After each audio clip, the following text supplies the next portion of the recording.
Hi, வாங்க நம்ம கருணக்கிழங்கு மசியல் பார்க்கலாம். இப்போது நான் வேக வச்ச கருணக்கிழங்கை எடுத்து நான் உரித்து வச்சுட்டேன். வெயிட் அது நம்ம ஒரு சைடு இருக்கட்டும். நெக்ஸ்ட்டு இப்போ நம்ம புளி தண்ணியை கரைச்சி நான் ஃபில்ட்ரு பண்ணி எடுத்துக்கிட்டேன். இப்போது நம்ம ஃபில்ட்ரு பண்ண வச்ச அந்த புளி தண்ணியோட நம்ம வெயிட்டீஸில் வச்சுருந்தோம்ல அந்த கருணக்கிழங்கு ஒன்றா எடுத்து போட்டு அதில் லைட்டாக மஞ்சள் பொடி போடலாம். மஞ்சள் பொடி போட்டு அதை நல்லா என்னால் மசிக்கவே முடியல, அவ்வளோ கஷ்டமாக இருந்துச்சு.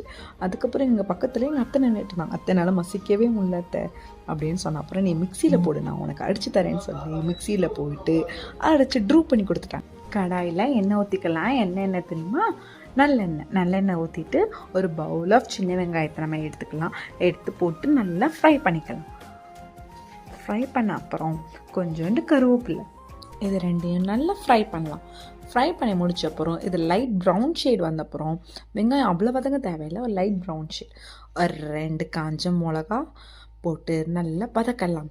டிங்னு வதக்கி விட்டுட்டு நம்ம வெயிட்டிங்ஸில் வச்சுருந்த அந்த கருணக்கிழங்கு புளிச்சாரை எடுத்து இதில் ஊற்றி நல்லா மிக்ஸிங்கை போடலாம்.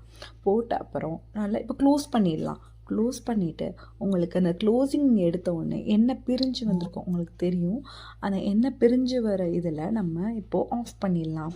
That's it. இதுதான் எங்கள் அத்தை ஸ்டைலில் வச்ச கருணக்கிழங்கு மசியல். செஞ்சு பார்த்துட்டு கமெண்ட் செக்ஷனில் சொல்லுங்கள் எப்படி இருந்துச்சுன்னு.